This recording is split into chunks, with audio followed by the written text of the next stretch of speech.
అదేంటి నేను పని చూడమంటే బలహీనలు ఎలా ఉంటుంది? నాకు ఏమైనా సేవ చేయాలా ఏంటి? సరేలే, ప్రస్తుతానికైతే ఇక్కడ ఒక 3 ఇల్లులు కనిపిస్తున్నాయి కదా, అవి చూసిన తర్వాత అక్కడికి వెళ్దాం.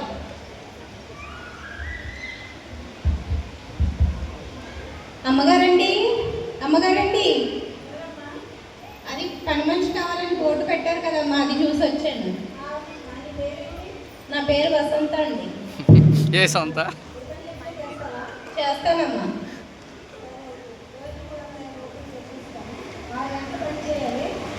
సరే, చేయకూడదు, ఓకేనా? సరేనమ్మా.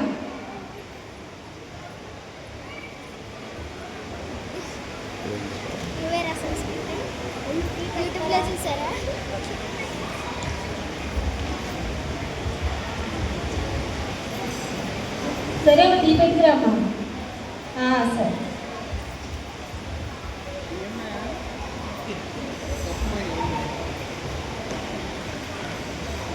ఇదిగోండి అమ్మా టీయా. ఏంటి, 1 టీ పెట్టుకుంటే 2 టీ తీసుకునొచ్చా? ఎందుకు?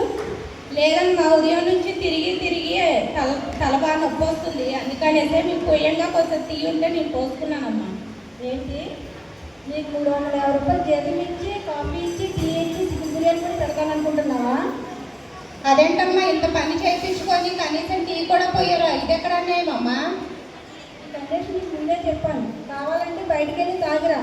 వెళ్ళిన టైం వచ్చే టైం రాసి మిగతా టైంకి జీతం ఇస్తాను, అర్థమైందా? భలే ఉందిలే అమ్మా. సరేలేండి, టీ పెట్టడానికి అరగంట టైం అయ్యింది, ఈ అరగంటకి 29 రూపాయలు అయ్యింది. నా డబ్బులు నాకు ఇచ్చేస్తే నేను వెళ్ళొస్తానమ్మా. సర్లే, బాగానే లెక్క కట్టావు, తీసుకొని డబ్బులు. నీలాంటి వాళ్ళు చాలా మందిని చూశాను, వెళ్ళమ్మా. నేను కూడా చూశానమ్మా, నీలాంటి వాళ్ళు చాలా మంది చూసి ఇక్కడ దాకా వచ్చాను. వెళ్ళమ్మా, వెళ్ళమ్మా. సరే సరే.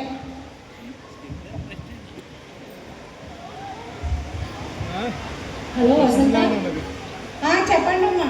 డబ్బులు తీసుకుని చాలా రోజులైందమ్మా, కొంత టైం ఇవ్వండి అమ్మా, ఇచ్చేస్తాను. కొంచెం టైం కూడా ఇవ్వనమ్మా నీకు ఇంకా. ప్లీజ్ అండి, కొంచెం టైం ఇవ్వండి. అసలు వడ్డీ సాయంత్రంలోకి కట్టకపోతే నీ పిల్లల్ని పనిలో పెట్టుకుంటా, చూసుకోమని. సరేనమ్మా.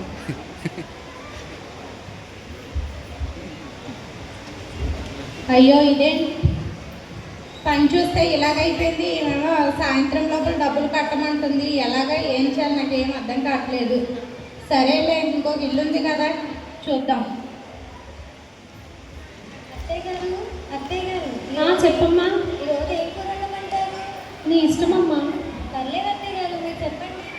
నీకు ఇష్టమైంది వండమ్మా, నా బంగారు కోడలా. అలాగా, దానికి మూసలుదానా. పట్టి కూరలు అని చెప్పి ఉప్పు సప్పు లేని దాన్ని నాకుగా తినిపిస్తావా? పట్టెకూరలు అంటే కోళ్ళ అంటే నా కోడలు మంచి నూనె బదులు ఆముదం నూనె సొప్పింది. 11 సెలైన్లు పెట్టుకుంటేనే కానీ అసలు మనిషిని కాలేకపోయారు. ఏందో నా కోడలు అసలు.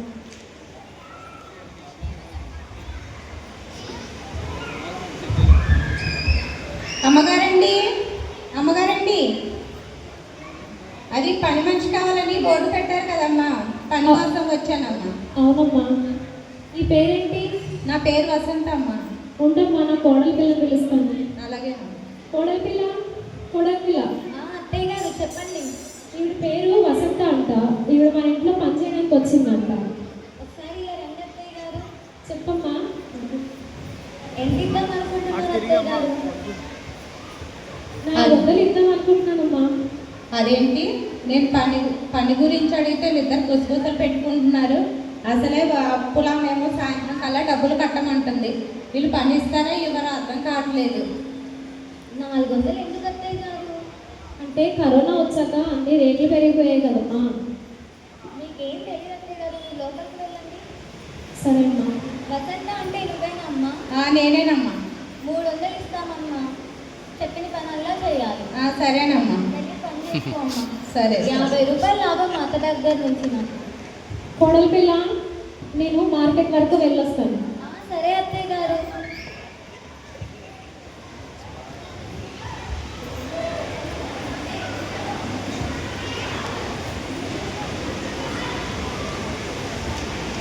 ఇదేంటి తినింట్లో తినే దొంగతనం చెప్తుంది?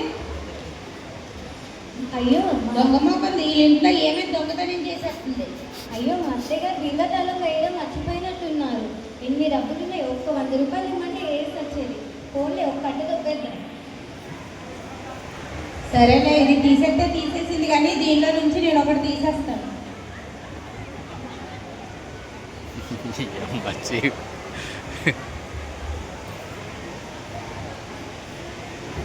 కోడలి పిల్ల, అమ్మో అత్తయ్య గారు వచ్చేసారు. అత్తయ్య గారు చెప్పండి. ఇదిగో కూరగాయలు తీసుకొచ్చాను. కూరగాయలు చాలా ఫ్రెష్గా ఉన్నట్టున్నాయి అత్తయ్య గారు. రేట్లు బాగా మండిపోతున్నాయి అమ్మ బయట. అలాగా అత్తయ్య గారు. అమ్మో అమ్మో, ఏంటి నా వేరుగా తెలిసింది? ఇందులో కూడా ఏవో మిస్ అయినట్టున్నాయి. మగ్గు పట్ట కూడా మిస్ అయింది. ఒకసారి మా కోడలి పిల్లని అడుగుదాం. కోడలి పిల్ల, ఓ కోడలి పిల్ల, అత్తయ్య గారు చెప్పండి. ఏంటి నా బీరువా అంతా తెరిచింది, ఇలా అన్ని కింద పడేసింది? నాకేం తెలియదు అత్తయ్య గారు. ఇందులో ఒక డబ్బు కట్ట కూడా మిస్ అయింది. అయ్యో నాకేం తెలియదు అత్తయ్య గారు. మన ఇంటికి కొత్తగా వచ్చిందిగా పని మనిషి వసంత ఏమైనా తీసిందేమో. పిలిచి అడగండి. ఏ వసంత, వసంత ఇట్రా. చెప్పండి అమ్మా. నా బీరువా తెరిచింది, ఇందులో ఇవన్నీ కింద పడిపోయింది. నువ్వేమన్నా తీసావా? నేనేం తీయలేదమ్మా, నా పని నేను చేసుకుంటున్నాను. గట్టిగా అడగండి అత్తయ్య గారు. దొంగ మొక్కలు తీసి కూడా తీయలేదని చెప్తుందేమో. నిజం చెప్పే వసంత. అమ్మగారు నేను తీయలేదమ్మా, మీ కోడల పిల్ల తీసిందమ్మా. నా కోడలు బంగారం, అలాంటి పనులు చేయదు.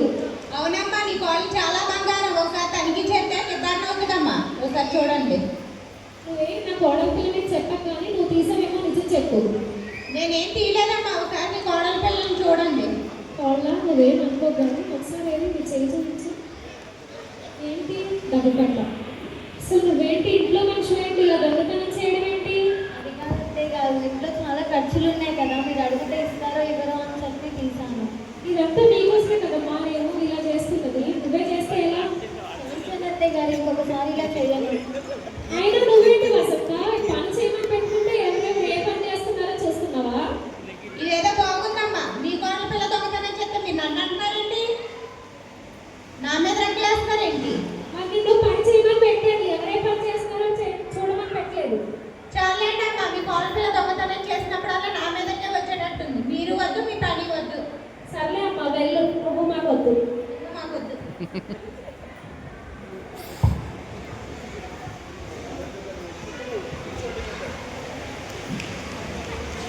పోనీలే, ఇల్లు పోతే పోయింది కానీ మంచి హారమే దొరికింది. ఈ హారాన్ని నా మెల్లో వేసుకొని ఒక 2 రోజులు చూసుకుంటా. ఆ తర్వాత బంగారం షాప్లో తాకట్టు పెట్టి నాకున్న అప్పుని నేను కట్టేస్తాను.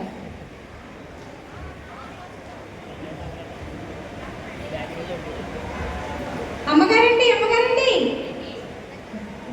అసలు వడ్డీ కింద ఇది జమ చేసుకుంటా, సరేనా? యుద్ధం గారు, ఏం కాదు, కావాలంటే మళ్ళీ 5 రూపాయలు వడ్డీకి మళ్ళీ డబ్బులు ఇస్తాను. అయ్యో ఇదేంటి ఇలాగ అయిపోయింది. మళ్ళీ దీని దగ్గర 5 రూపాయల వడ్డీకి వెళ్ళాలంట. ఈ అప్పు తెచ్చడానికే ఒక ఇంట్లో కన్నం వేయాల్సి వచ్చింది. ఇంకా దీని దగ్గర డబ్బులు తీసుకుంటే ఇంకెన్ని ఇళ్ళు కన్నం వేయాలో. మూలిగా నెక్క మీద తాడకాయ పడ్డమని దీన్నే అంటారు. సరేలే, 2 ఇల్లు ఇలాగ అయిపోయింది. ఇంకొక ఇల్లు ఉంది కదా, దీన్ని కూడా చూద్దాం ఒకసారి.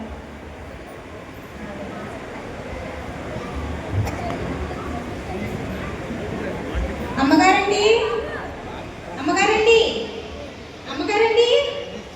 ఎవరమ్మా నువ్వు?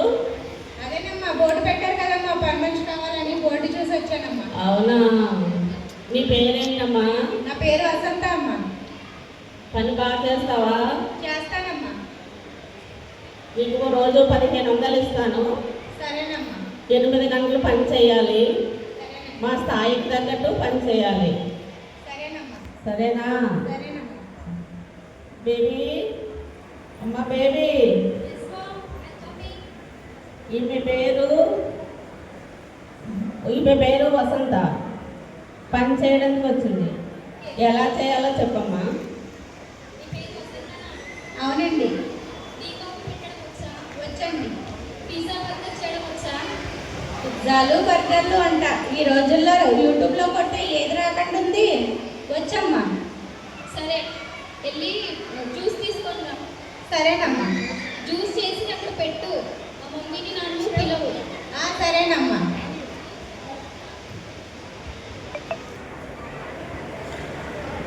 Mummy, gold shop uncle call చేశారు. 2 lakhsలో జ్యువెలరీస్ వచ్చాయంట. ఏం చెప్పాలి? అలా కదమ్మా, మన స్థాయికి తగ్గట్టు 5 lakhs అయితే ఫోన్ చేయమని చెప్పమ్మా. కాదు అంటే వద్దని చెప్పమ్మా. Okay ma'am. ఇదిగోండి అమ్మగారు జ్యూస్. ఎవరు తెమ్మన్నారు నిన్ను? మీరే తెమ్మన్నారు కదండి. ఆ కప్పు శాస్త్రం రేట్ ఎంతో తెలుసా? అమ్మ, జ్యూస్ తేవాలంటే కప్పు సాజు రేట్ తెలుసుకోవాలమ్మా. నీ జీతం విలువ చేయదమ్మా. అయ్యో, ఆ కప్పు శాస్త్రం అలాగంటారేంటమ్మా? చెప్పాను కదా ఫస్టే మా స్థాయికి తగ్గట్టు పని చేయాలని.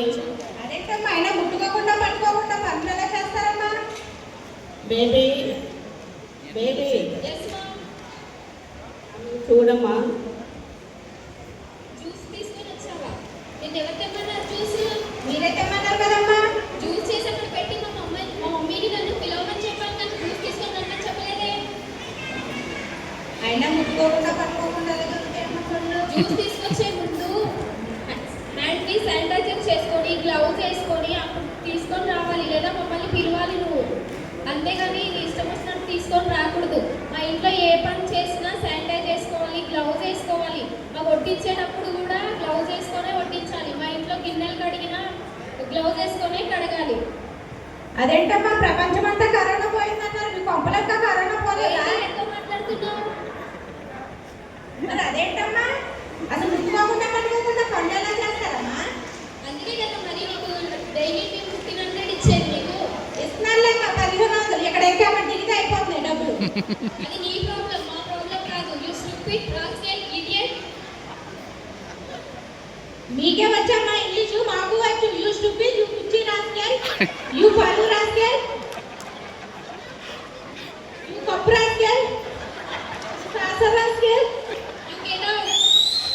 మీరే గెట్ అవుట్ అమ్మా. You get out. Get out. అయ్యో, ఇదేంటి 3 ఇల్లులు ఇలాంటివే దొరికినాయి. ఒకటేమో పిచ్చనాడు కొట్టుది, ఇంకోటేమో గయ్యాలది, ఇంకోటేమో పరుగుది. ఏం చేయడమో ఏమో. ఆమె చూస్తే సాయంత్రానికి డబ్బులు కట్టమంది. ఏం చేయాలో ఏం అర్థం కావట్లేదు. అలా వసంత వెళ్ళావమ్మా? లేదక్క, ఇంకా వెళ్ళలేదు. వెళ్ళామ్మా. అయ్యో, ఏం లేదక్క. అదే బలహీనరాలు అన్నావు కదా అనేసి ఈ మధ్యలో నా సొంత పెత్తనాలు చేసుకొని ఉన్నానక్క. అయ్యో పిచ్చిదానా, ఆవిడ చాలా మంచిది. ఆవిడ నమ్మకం వస్తారైన పని మనిషిని వెతికి పెట్టమన్నాడు. నువ్వు వెంటనే వెళ్ళి ఆవిడ కలు. సరేనమ్మా. సరే. సరేలే, ఇల్లు కూడా చూద్దాం. అమ్మగారండి. ఎవరమ్మా? అదేనండి, నిర్మలక్క పంపించారండి. వసంత అంటే నువ్వేనా? నేనేనమ్మా. అయ్యో, నేను 4 రోజుల క్రితమే వస్తామని చెప్పింది, ఇన్ని రోజులు రాలేదమ్మా. ఏం లేదమ్మా, కొంచెం పని చూసుకున్నాం. సరేలేమ్మా, పోనీలే, వచ్చావు కదా రా. ఇప్పుడే అది కట్ చేసి పెట్టు, నీకు నాకు టీ తీసుకొని వస్తాను. సరేనమ్మా.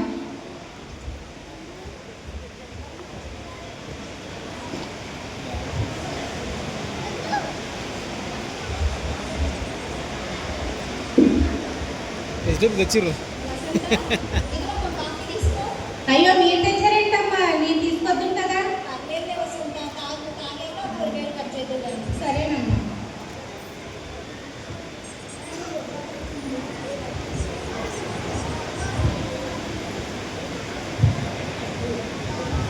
అవునమ్మా, పుస్తకం ఏంటమ్మా? ఇదే వసంత, బైబిల్ వసంత. అవునమ్మా. దానిలో ఏముంటుందమ్మా? ఇందులో ఇది బైబిల్ వసంత. బైబిల్ ఏముంటుందంటే దేవుని ప్రేమ ఉంటుంది, ఆయన వాక్యం ఉంటుంది, మన భవిష్యత్తు ఉంటుంది వసంత ఇందులో. అవునా అమ్మా?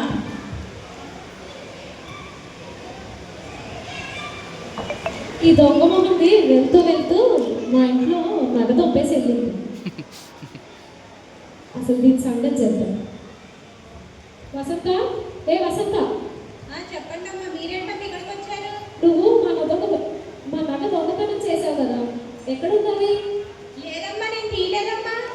మా ఇంట్లో సీసీ కెమెరాలో రికార్డ్ అయింది నువ్వు నగ తీసినట్టు. నా కోడలు డబ్బులు తీసిందని చెప్పి నువ్వు నగ దొంగతనం చేసుకొని వచ్చావు. అదేంటి, దీని కొంపలో సీసీ కెమెరా ఉందా? అయ్యో, దాన్ని అసలు చూసుకోలేదు. ఛీ! నాకు ఇప్పుడు కావాలమ్మా, నువ్వేం చేస్తావో తెలీదు. లేదమ్మా, కొంత సమయం ఇవ్వండి అమ్మా, ఇచ్చేస్తాను. లేదు, ఇంక సమయం ఏం లేదమ్మా. లేదమ్మా, కొంచెం. ఏమైంది వసంత? ఏం లేదమ్మా. ఈ దొంగ మొహంది మా ఇంట్లో నగ దొబ్బేసి మీ ఇంటికి వచ్చిందండి పని చేయడానికి. అదేంటి వసంత? లేదమ్మా, బుద్ధి గడ్డి తిని చేశానమ్మా. కొంచెం సమయం ఇవ్వమనండి అమ్మా, ఇచ్చేస్తాను. లేదు, ఇంక సమయం ఏం లేదమ్మా. ఆగండి, ఒక నిమిషం. సమయం అడుగుతుంది కదండి, కొంచెం సమయం ఇచ్చి చూడండి. లేదమ్మా, ఇప్పటికే చాలా రోజులైంది. ఒక నిమిషం ఆగండి. Hello hello baby. చెప్పమ్మా అమ్మా.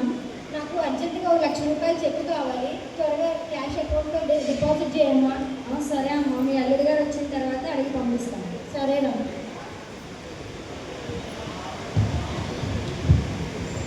ఇదిగోండి మేడం, చెక్ తీసుకోండి. వసంతకి మీకు ఆ డబ్బులు కానీ డిపాజిట్ అవ్వకపోతే రేపు ఆ చెక్కు కూడా హామీ నేనే ఉంటాను. వసంత ఏమనద్దు, దాని గురించి మీరు అలా చెప్తూ ఉండొద్దు నాకు. మేడం, ఈ దొంగ మొహం గారిని నమ్మకండి. ఇది మీకు కూడా మీ ఇంట్లో లేనప్పుడు తీసుకొని వెళ్ళిపోతుంది ఏదో ఒకటి. అలా కాదమ్మా, అలా అనకండి అమ్మా, ఉన్న ఈ పని కూడా పోయేటట్టుంది. మంచి పనిలోనే పడ్డానే వసంత, ఇకనైనా జాగ్రత్త. సరేనమ్మా, వెళ్ళి రండి ఇంకా.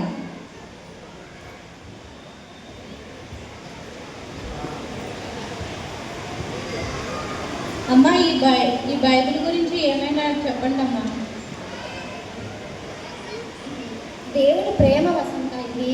ఒకప్పుడు నేను నీలాగే ఉండేదాన్ని. అప్పుడు ఈ లోకంలో ఉన్నప్పుడు, ఈ జీవితంలో ఎంతో కష్టపడ్డప్పుడు దేవుని ప్రేమ గురించి తెలుసుకున్నప్పుడు ఈ బైబిల్ నేనే ఉన్నాను. నా చిన్న బిడ్డల్ని పెంచి పోషించి నాకు అక్కడ దేవుడే ఆ కృపను చూపించాడు, ఆ ప్రేమను చూపించాడు. నాకు ఆ ప్రేమను నీకు చూపించడానికి, ఇలా ఈ కార్యం చేయడానికి దేవుడే సహాయం చేశాడు. నీకు సహాయం చేయాలని నేను ఎప్పటి నుంచో అనుకుంటున్నాను. నీ గురించి నేను నీ స్నేహితురాలు చెప్పినప్పటి నుంచి నీ కోసం నేను ప్రార్థిస్తూ ఉన్నాను.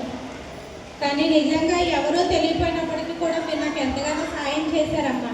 నేను వీలు చూసుకొని మీ డబ్బులు మీకు అప్పుగా తీర్చేస్తానమ్మా. పర్వాలేదు వసంత, నీకు వీలైనప్పుడు నువ్వు తీర్చాల్సిన అవసరం కూడా లేదు. నీకు అంత కష్టంగా అనిపిస్తే నీ పిల్లలు కూడా ఇక్కడికే తీసుకొచ్చి రెడీ చేసి స్కూల్కి పంపించుకో. నాకు ఎలాంటి ఇబ్బంది లేదు వసంత. సరేనమ్మా.